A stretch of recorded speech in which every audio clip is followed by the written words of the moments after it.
دا خلق ظالمان دي زړونه ولې زوروي الله ور سره پوښ زړونه ولې بیلوي الله ور سره پوښ زړونه ولې بیلوي دا خلق ظالمان دي زړونه ولې زوروي الله ور سره پوښ زړونه الله ور سره پوښ زړونه ولې بیلوي چې شوان دې د چا خوار کړلو الله پدې تبا کی کا کور دې د چا ړنګ کړلو الله پدې تبا کی کا کور دې د چا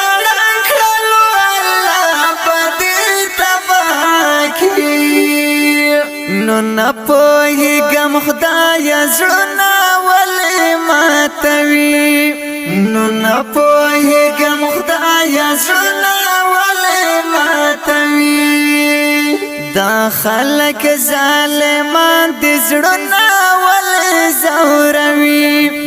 الله ور سره پوښ زړونه ولې بیلوي الله ور سره پوښ زړونه چې د وازړو نه یو ځای شي ظالمان بیا جدا کی په ژوند به خوشاله وي ظالمان بیا تبا کی په ژوند به خوشاله وي ظالمان بیا تبا کی خفا ورنا پدې یم زړونه دردوي خفا ورنا پدې یم زړونه ولې دردوي دا خلق ظالمان دي زړونه ولې زوروي الله ور سره پوښ زړونه ولې بیلوي الله ور سره پوښ زړونه ولې بیلوي چې دومره ترې خبر وي جدایي لکه د مرګ دا نو ظلم ورسکې سکورګۍ د ګور ړنګ دا نو ظلم ورسکې سکورګۍ د ګور ړنګ دا ژړا ذکر راځي نو زړونه سوازوي ژړا ذکر راځي نو زړونه ولې سوازوي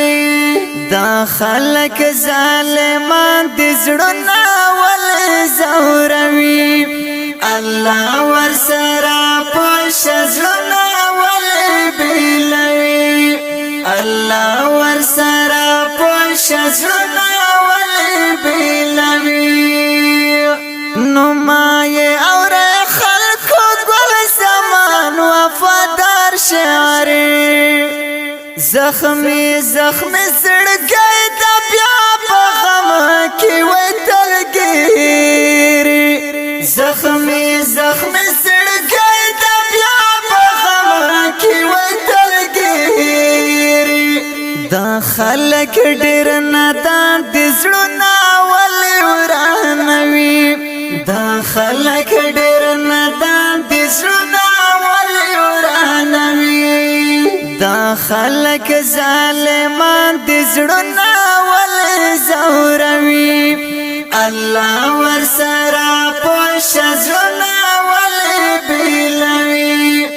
الله ور سره پوښ زړونه ولې بیلوي الله ور سره پوښ زړونه